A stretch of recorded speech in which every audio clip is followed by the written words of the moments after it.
আসসালামু আলাইকুম। কেমন আছেন প্রিয় বন্ধু ভাই বোনেরা? আশা করি সবাই ভালো আছেন। আমিও আল্লাহর অশেষ রহমতে আলহামদুলিল্লাহ ভালো আছি।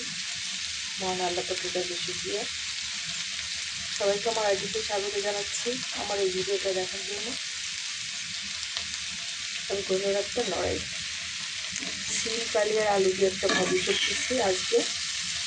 প্রচণ্ড ঠান্ডা পড়েছে বন্ধুরা ভাই বোনেরা, সবাই জানেন আমার একটু অ্যাজমা আছে, বুঝতেই পারছেন আমার অবস্থাটা হালকা, তারপরেও শ্বাসকষ্ট হচ্ছে মাঝে মধ্যে।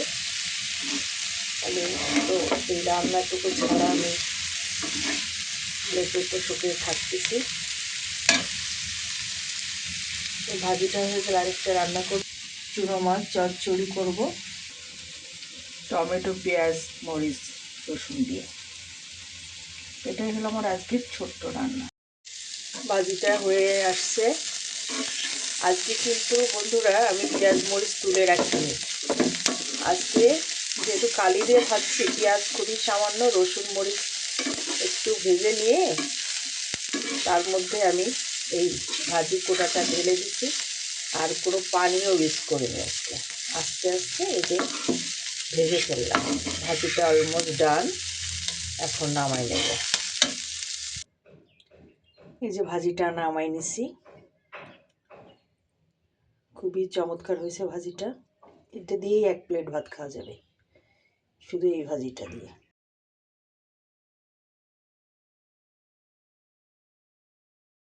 একে একে সব মরিচ পেঁয়াজ রসুন এবং টমেটো দিয়ে দিলাম কড়াইতে।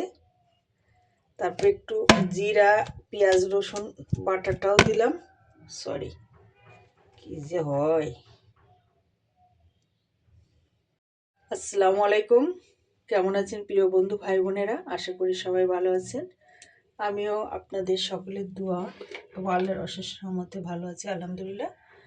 এই যে আবারও যে সেই মাছটা রান্না করছি, চুনো মাছ, টমেটো পেঁয়াজ রসুন মরিচ একটু জিরা বাটা দিছি এবং পেঁয়াজ রসুন বাটাও দিছি। আর এই যে হলুদ দিয়ে দিলাম, এই যে হলুদ,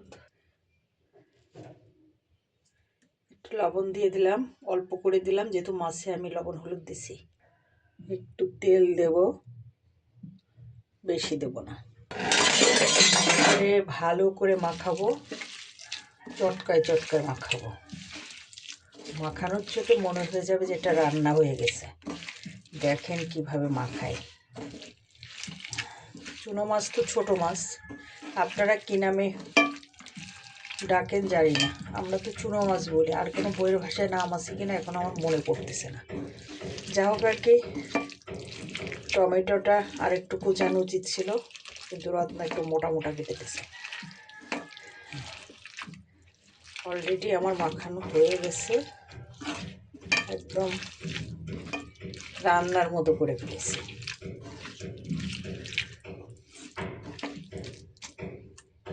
এবার আমি মাছ দিয়ে আলতো করে মাখাবো। মাছ দিয়ে দিলাম,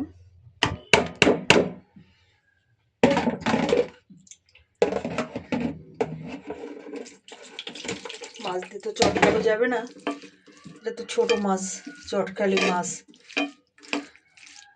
ছেঁচে যাবে একেবারে, তাই আলতো করে এটাকে মাখাই দিলাম। খুব বেশি পানি দেব না, সামান্য পানি, কারণ এটা গায়ে মাখা মাখা হবে রান্নাটা। রান্নাটা অলমোস্ট ডান, একদম পানি শুকায় গেছে, সামান্য একটু আছে, একটু ভিজে ভিজে রাখবো। চুলোটা এখন আর একটু বাড়াই দিয়ে বন্ধ করে দেব। এই দেখেন তেল উঠে গেছে, এবার আমি চুলোটা বন্ধ করে দেব। আসসালামু আলাইকুম, সবাই ভালো থাকবেন আল্লাহর রহমতে।